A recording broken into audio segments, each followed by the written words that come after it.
It's the worst single aircraft disaster in aviation history. A Boeing crashes into a mountain northwest of Tokyo. 520 passengers and crew perish in a pile of twisted metal. With over 600 747s in service, investigators are under intense pressure to uncover the cause of the crash. If they can't come up with answers quickly, it could happen again. Pull up.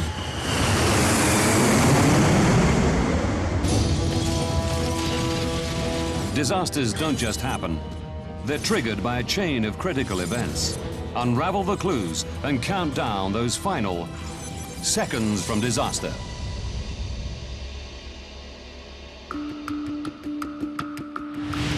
Japan. Haneda Airport, Tokyo.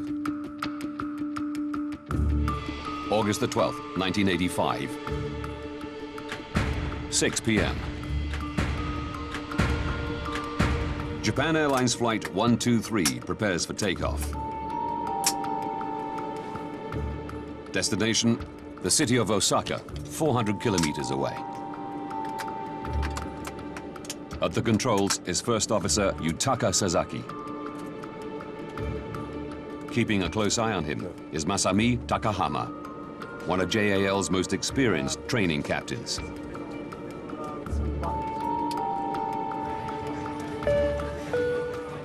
A 26-year-old American, Ward Wallach, is one of a handful of foreigners on board. My brother Ward became obsessed with Japan while he was studying as an undergraduate. Now a postgraduate student in Tokyo, Ward has embraced Japanese life despite standing out. Ward dwarfed his Japanese friend. To me, he looked like Christopher Reeves. He looked like Superman.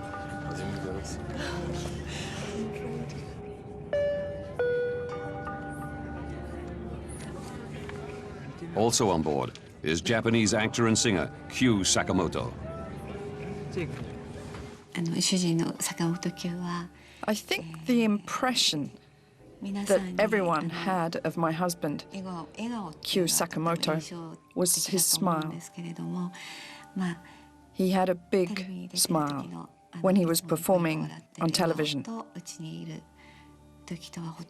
And he was the same at home. He loved his family. He was kind and someone who always thought of his family.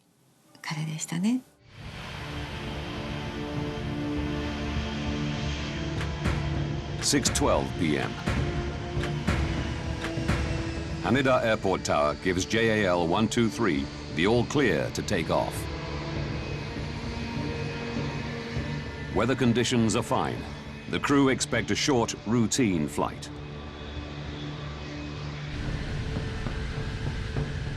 The Boeing 747 begins climbing to its cruising altitude of 24,000 feet.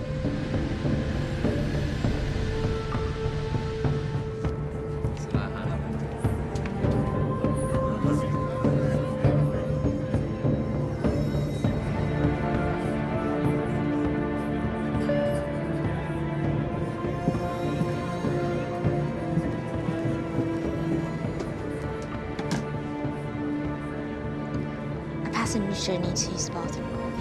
Be careful, please. Make it quick. 6:24 p.m.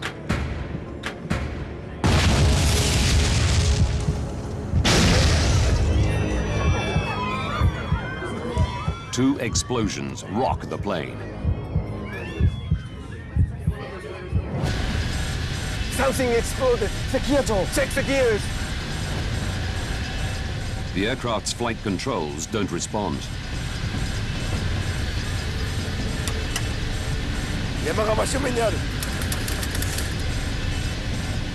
The crew desperately try to figure out what's happened.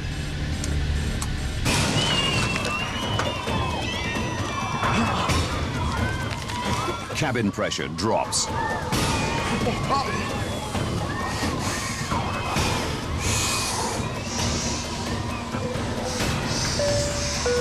Attention, emergency descent. Put the mask over your face, fasten your seatbelt, put out your cigarettes. This is an emergency descent. 6:25 p.m. JAL 123 is now out of control. Captain Takahama declares an emergency. Tokyo Japan 123, request it back to Haneda. Descend And radios Tokyo Air Traffic Control. Take a magnetic course of 90 degrees for radar vector to Oshima. The crew is trying to wrestle the 747 into making a right turn to follow a course back to Haneda Airport. Going to right, turn over. But the plane is not responding. Yes, sir. I said don't bang that mat. Yes, sir. What's going on?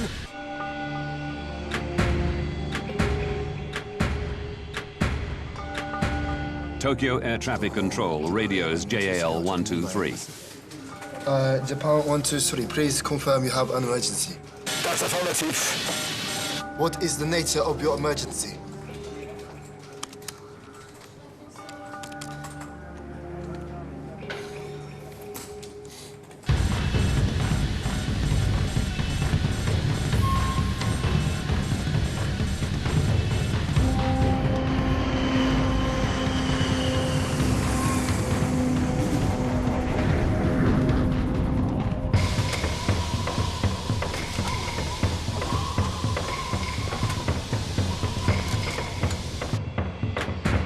.28 p.m. Japan Air 123, fly heading 090, radar vector to Oshima. The plane appears to be heading away from Tokyo Haneda Airport. Japan Air 123, roger, understood.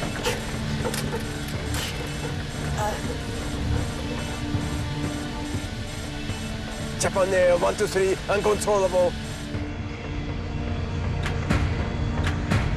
Tokyo Control suggests heading for the closer Nagoya Airport, 133 kilometers away.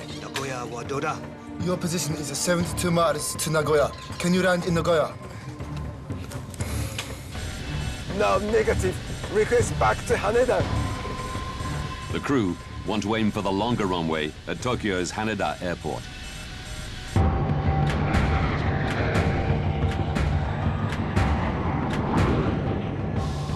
The aircraft is still above 20,000 feet. Passengers are struggling to breathe.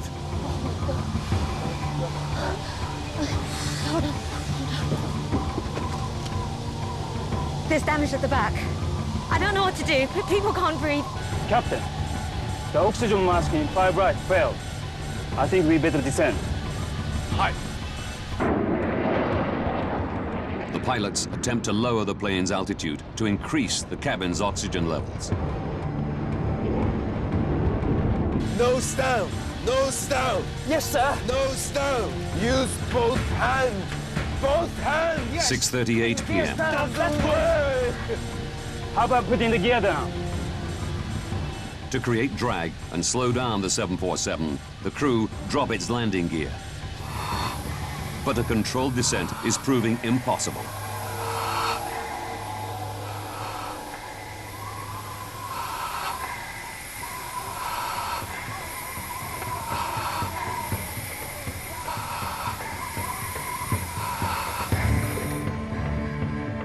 Tokyo Air Traffic Control follows the plane on radar.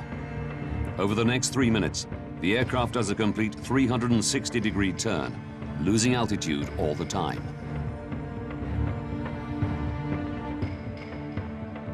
Can you control the aircraft now? Japan Air 123, uncontrollable. Japan Air 123, roger, understood. Would you like to contact Haneda? Keep it as it is. This may be hopeless.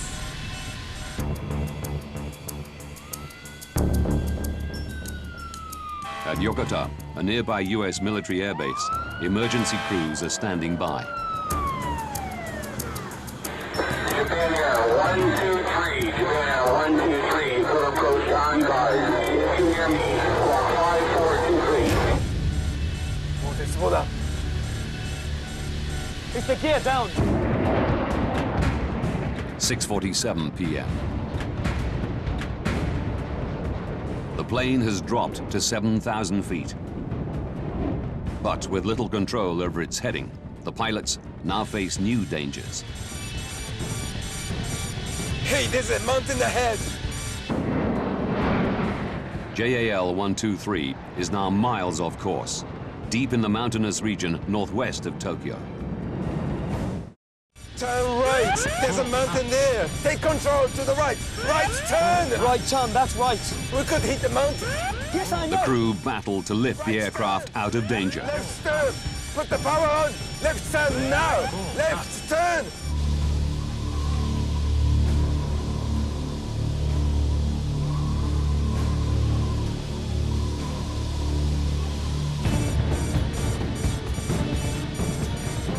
More power. More power.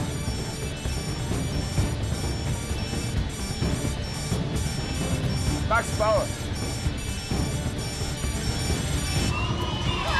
6:53 p.m. The pilots wrestle the plane up to 13,400 feet. But it's still 65 kilometers northwest of Tokyo Airport. All air traffic control can do is watch. We are ready for your approach at any time and coordinating with Yokota. Yokota available for landing also. Power stop. Flapping now. On board, the plane pitches forward and starts an uncontrolled dive. Power. Power. Flap. Close up. Close up. It's the end.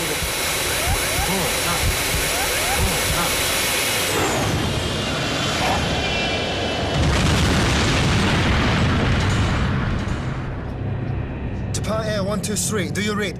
Japan Airline 123, do you read? The plane disappears from radar. 123, do you read?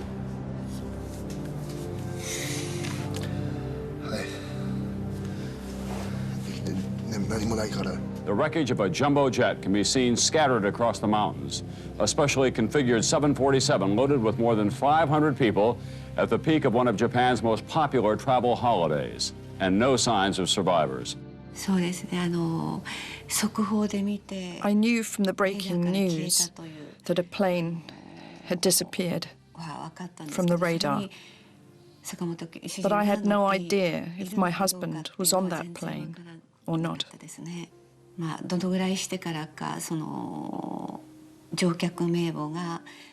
I can't remember how much later it was when we were able to read out the passenger list.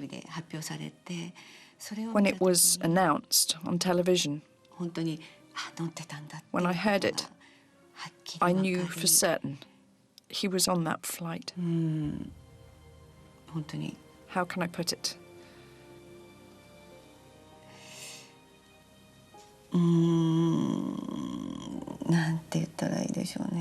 I was aghast.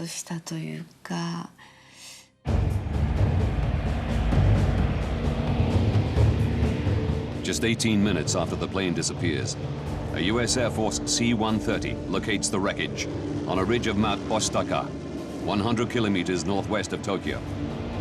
It radios the Japanese authorities with coordinates.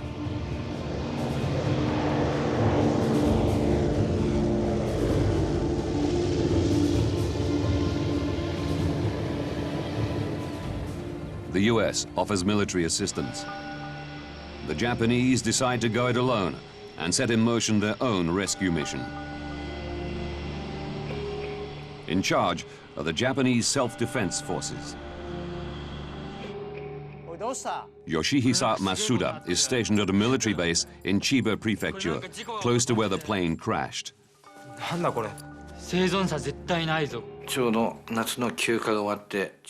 It was just as I returned to headquarters after my summer leave. The base was in uproar. I asked a colleague what was going on, and I was told that the whereabouts of a JAL flight were unknown.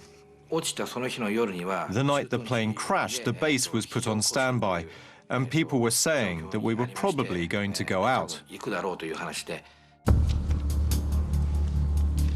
A Japanese helicopter sent out reports no sign of survivors.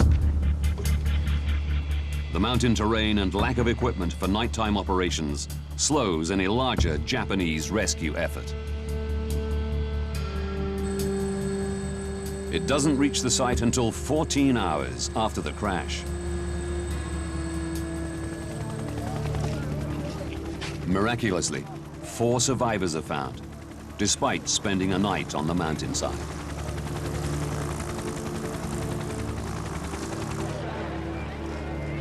But 520 people are dead, including Q Sakamoto and Ward Wallach.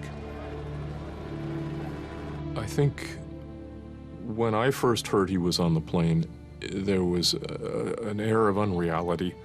I mean, Ward was vibrant, he was young. It's not supposed to happen that way. It was unreal.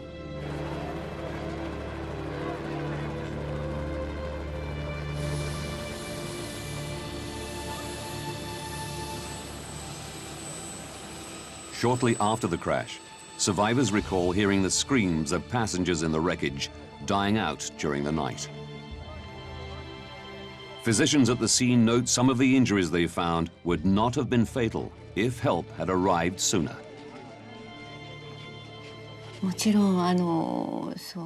Of course, I found out afterwards that rescue operations were not carried out at the site straight away on the day.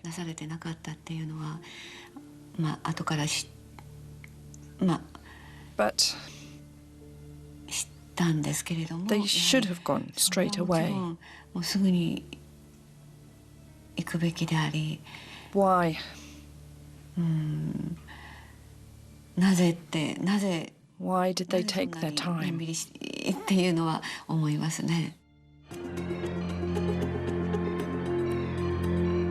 Now, by rewinding the events and going deep into the official investigation, we can reveal what lay behind the deadliest single air accident in aviation history.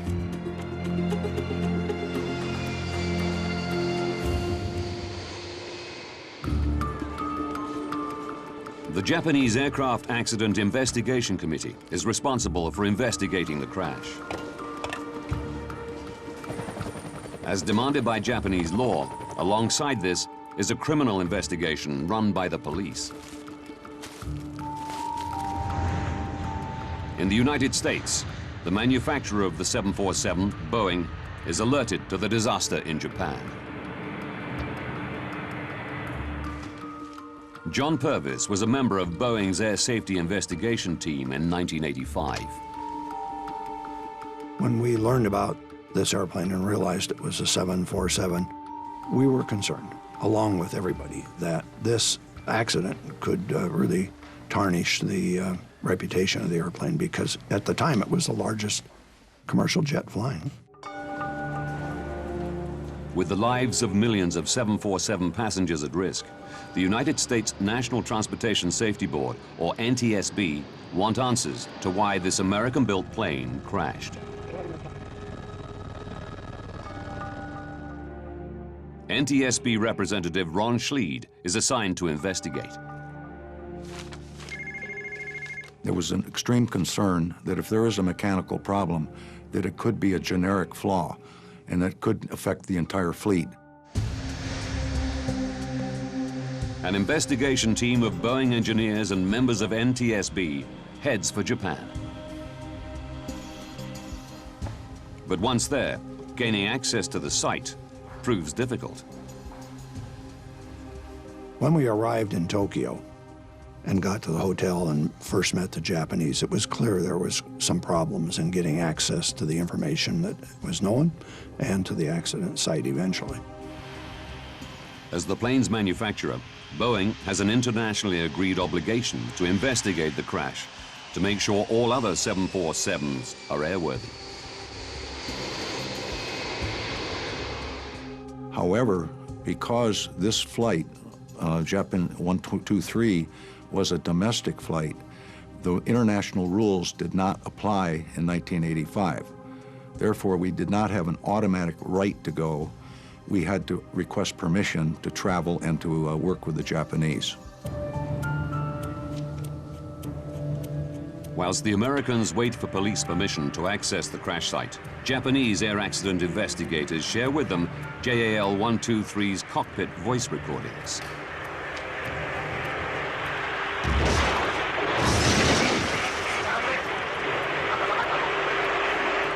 We could hear an explosion on the voice recorder. In fact, there were two loud explosions, one right after the other.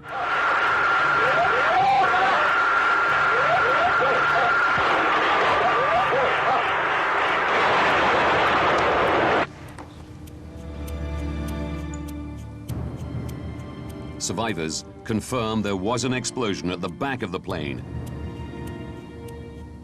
leading investigators to a chilling conclusion. Worldwide in the 1980s, there had been several terrorist acts, hijackings and bombings of airplanes. So when this accident occurred, it gave us a strong suspicion that it was an act of terrorism.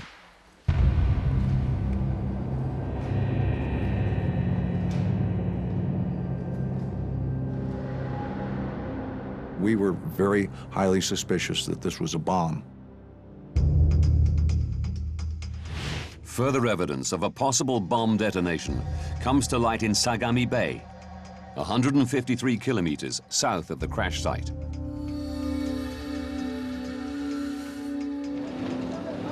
Japanese sailors discover a large piece of the plane. One of the early things we were showing was the vertical fin, or the tail of the airplane, which had come off over water south of Tokyo, right under the flight path of the airplane. And it indicated that the airplane had had a catastrophic problem well before they ever got to the accident site. A photograph taken during the last minutes of JAL 123's flight confirms investigators' fears. It clearly shows the tail fin is missing.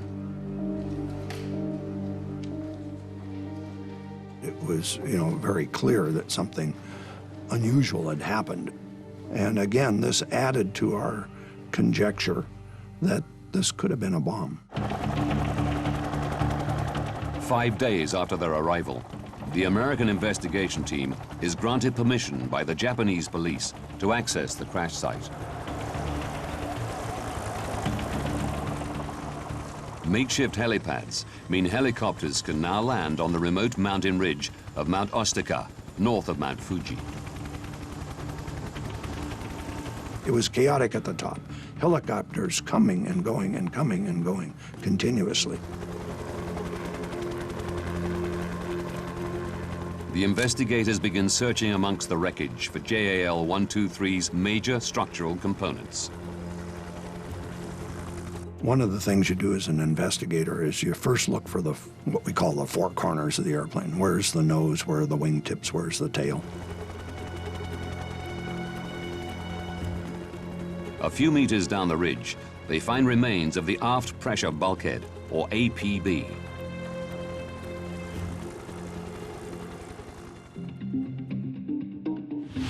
This circular structure is made of a series of overlapping metal plates riveted together. Sitting between the cabin and tail section, it's designed to stop pressurized cabin air escaping through the back of the aircraft. When we first saw the bulkhead, it was, of course, torn up and badly damaged into many pieces, 6 or 8 or 10 major ones and some little ones. And the pieces were kind of triangular shaped. They ran from the center of the bulkhead out to the edge, something like a chunk of an umbrella. The investigators study the APB for the telltale signs of bomb damage. A bomb leaves very distinctive evidence on the metal when it explodes. It has so much energy that's more energy than you can generate in an actual aircraft crash. But most of the bulkhead wreckage displays damage consistent with a high-speed impact. One of the general observations when metal is ripped apart, it'll leave a distinctive, what I call a sawtooth shape of a fracture. and it's just ripped apart. We saw evidence of that in the aft part of the aircraft and in most of the aft pressure bulkhead debris. It certainly wasn't caused by a bomb. Looking closer, they discover some unusual damage. There was one piece of the bulkhead that showed curious characteristics different than the rest of the wreckage from the bulkhead. In one area, two pieces had separated in a very straight line, as opposed to the rest of the bulkhead, which had been torn and ripped in overload.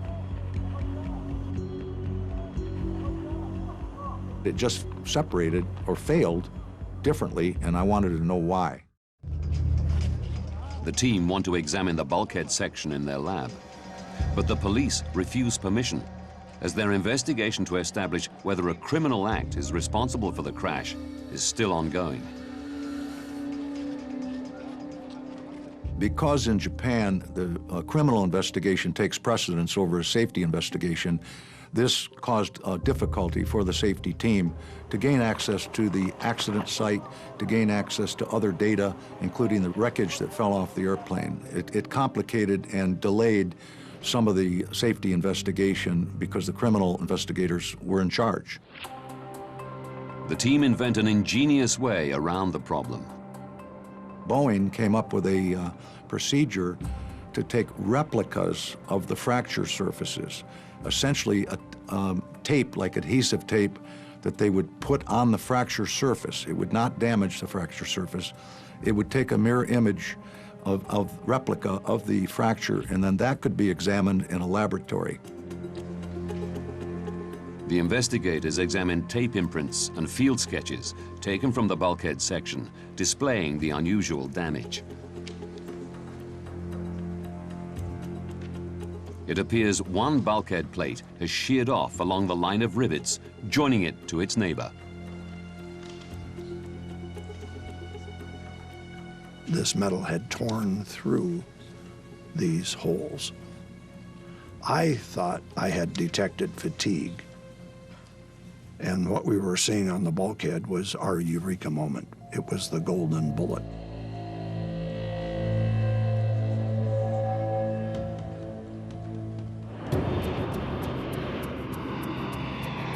Having detected the telltale signs of metal fatigue, the investigators now need to know what caused it. They must also find out whether this is an isolated incident or a problem that could ground over 600 747s in service at the time. The investigators pore over the plane's history. In it, they discover that the plane had once been involved in an unusual accident. They learned that in 1978, at Osaka Airport, the plane's pilot landed with the nose too high. The tail struck the ground and scraped along the runway. The aft pressure bulkhead was damaged and needed repairing. It had been repaired 7 years earlier, and it became very, very critical to the investigation, very interesting to us. Discovering the fact that the airplane had had a repair was a huge turning point in the investigation. Boeing HQ in Seattle faxed the repair report to the investigative team in Japan. When the airplane had been damaged and the repair crew looked at the airplane, it was clear they were going to have to replace the bulkhead. They elected, I think, to replace just the lower half because of shipping problems with the whole bulkhead. The Boeing engineers designed a repair. They made a drawing and written instructions on how to put the bulkhead back together. The 1978 repair design instructs Boeing engineers to attach the new lower half of the bulkhead to the existing top half. To join them together, they're secured with a splice plate held in place with 3 rows of rivets.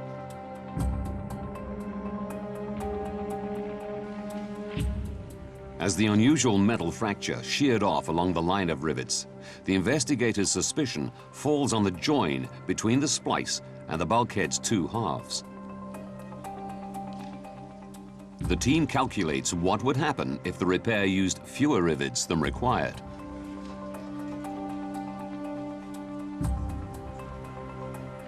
One of the scenarios we considered during our discussions was, what if the repair to the bulkheads was done improperly? One of the team members did a mathematical calculation, if that were true, and it determined that the bulkhead would fail at about 11,000 cycles.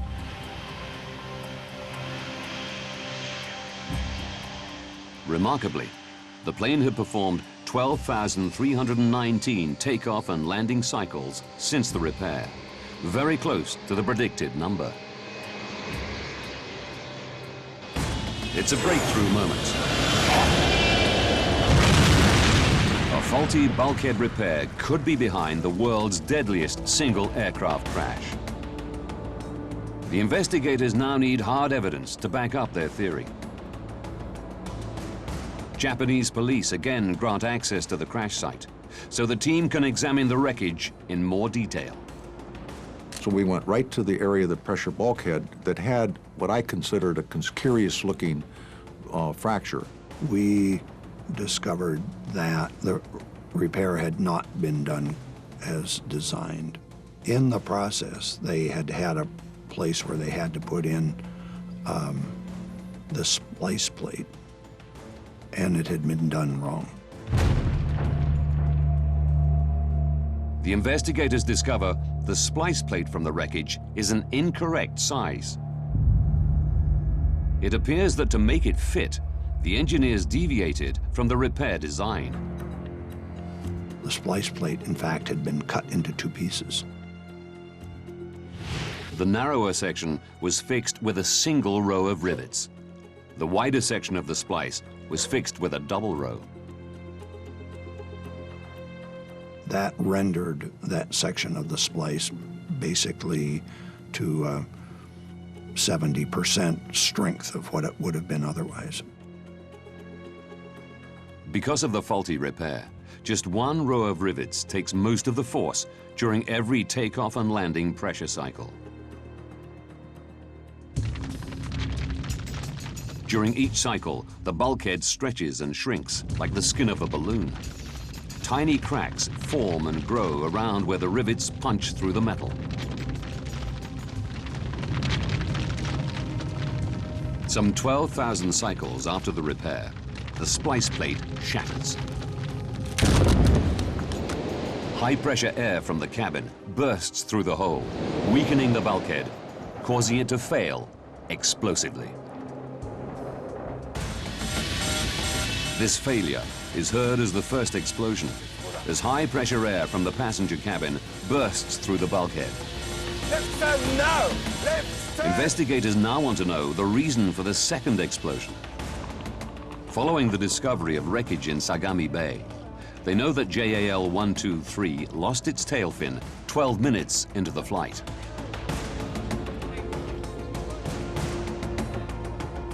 Revisiting the flight recorder, they realize this is around the same time that both explosions are heard, leading the team to an astonishing conclusion.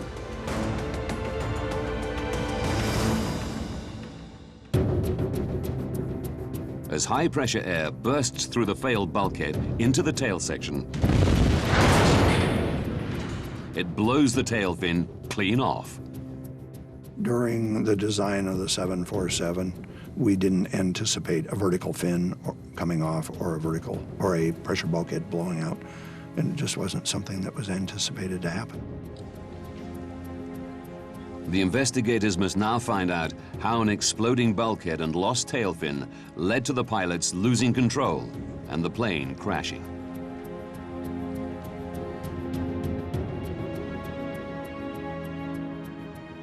Air traffic control tracked JAL 123 meandering deep into the Kanto mountain range, away from Haneda Airport in Tokyo, and recorded the plane repeatedly losing and then gaining altitude.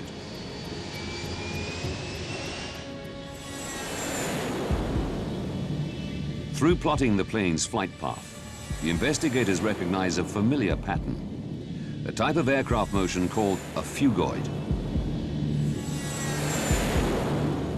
As JAL 123 begins to dive, it accelerates. The increased speed generates lift, and as the plane climbs, it slows, causing it to dip again.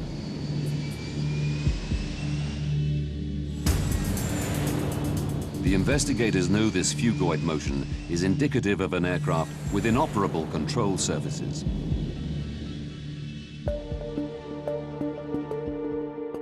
These are critical for banking and controlling the plane's altitude. The rudder, attached to the tail fin, controls yaw, the angle at which the plane flies forward through the air. Loss of a rudder alone will not lead to phugoid motion, but major damage to a plane's hydraulic system will. Large modern airliners, all the flight controls are boosted by hydraulic pressure. There's no way the pilot has enough strength to move the flight controls through cables and pulleys like in the old days. So the hydraulic systems power the flight controls. The team realized JAL 123's hydraulics were critically damaged during the bulkhead's explosion. To get the 4 hydraulic systems up into the vertical fin and to the rudders, all 4 have to go up there. And that means they have to run through the pressure bulkhead to start with, and they have to run up into the vertical fin. As the tail fin rips off, it severs critical hydraulic lines. The aircraft is paralyzed. Once they lost the vertical fin and the hydraulic systems, the pilots were only able to minimally control the airplane with engine power. The airplane continued to fly in circles, up and down, virtually out of control. This explains why the plane flies in a phugoid motion. Why the crew have extreme difficulty controlling the plane's descent. Now! And why it cannot turn back to Haneda Airport and instead descends deep into the Kanto mountain range.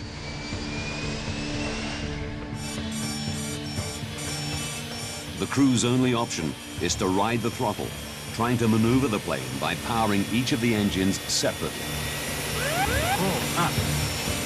At the mercy of their stricken aircraft, there is nothing the pilots can do. A crash is inevitable.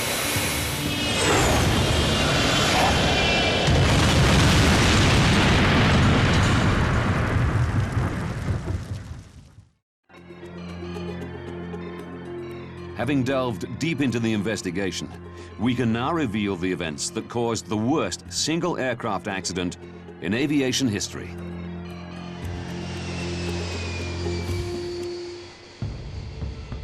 June the 2nd, 1978. 7 years to disaster. A JAL Boeing 747's aft pressure bulkhead is incorrectly repaired following a tail strike incident, leaving it critically weakened.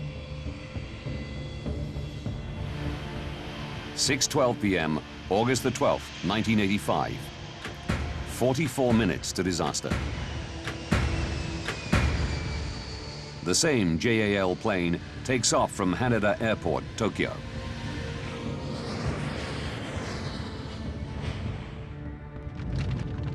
As the cabin pressurizes, tiny cracks on the repaired bulkhead begin to grow.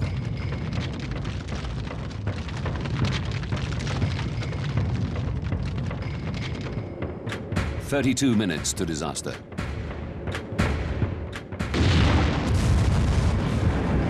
The bulkhead explodes.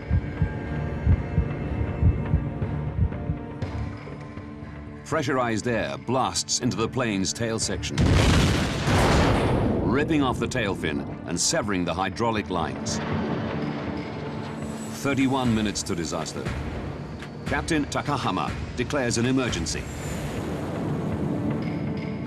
The pilots fight to control the aircraft, unaware that their basic flight controls are permanently disabled.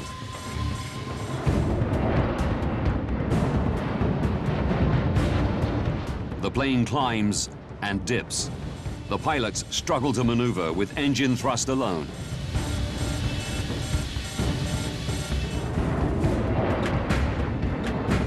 Eight minutes to disaster. Turn right. The pilots guide the plane down to 7,000 feet. Right. But it's now in the heart of the Kanto mountain range. 6:56 p.m.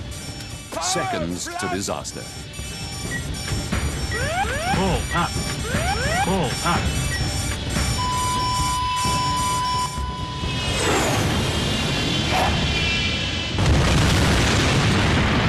But the tragedy isn't over.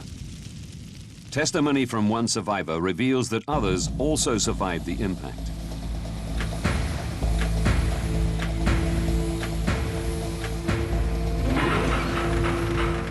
"24 minutes after disaster, an American Air Force C-130 finds the crash site and reports its location to Japanese authorities.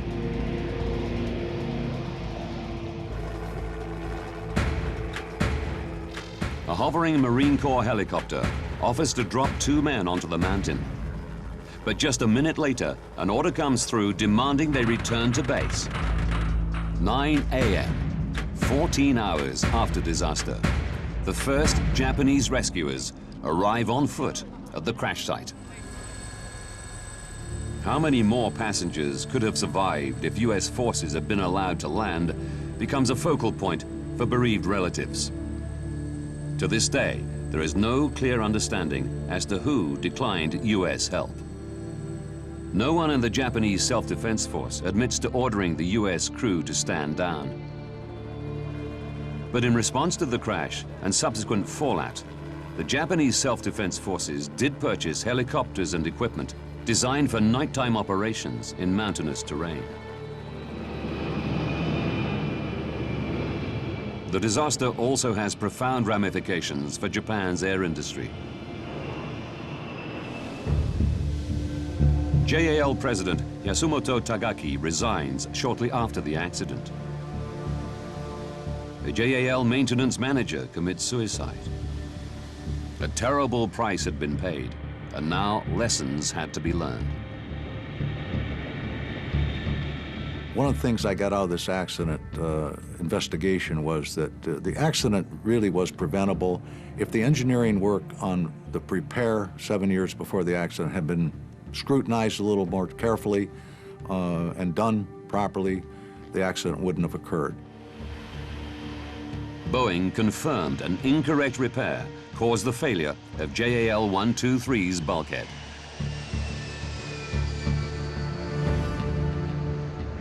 The company changed their procedures, so significant repairs are scrutinized before implementation and afterwards by a second pair of eyes. Regular checks are made to detect any signs of metal fatigue. To reduce the vulnerability of the 747's hydraulics, a valve was added to the line controlling 2 of the plane's elevators and the lower rudder. If this line is severed, some control should still be possible. I think this accident taught the aviation industry a lot of lessons, things about airplane design and maintenance. It was really an important step in improving aviation safety around the world. JAL admitted no liability for the crash, but offered to pay compensation. 90% of the victims' relatives settled with the airline without going to court. But neither the compensation nor the improvements to safety offered much comfort to the bereaved relatives. There was a sense among, I think, all the victims, but certainly in my family, that this was wrong. That what happened was avoidable. That it didn't need to happen.